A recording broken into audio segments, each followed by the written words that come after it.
Naghain si Senadora Risa Hontiveros ng Senate Bill No. 1548, na kilala bilang Contra Dinastia Act, na naglalayong tudukan ang malawak na impluwensya ng political dynasties sa bansa. Sa panukalang ito, ipinagbabawal ang pagtakbo o panunungkulan ng mga mag-asawa at kamag-anak hanggang ika-4 na antas ng consanguinity o affinity ng mga kasalukuyang opisyal.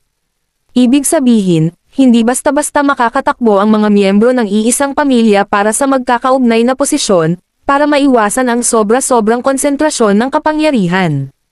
Layunin ng bill na itaguyod ang patas at makatarungang halalan, kung saan ang basehan ng pagpili ng leader ay kakayahan, hindi apelyido o impluwensya.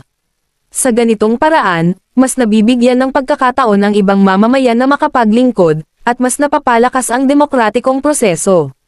Saklaw din ng panukala ang party list system, kung saan ipinagbabawal ang pagtakbo ng mga kamag-anak ng kasalukuyang party list representatives upang maiwasan ang pagmonopolyo sa sektor na dapat ay boses ng marginalized groups.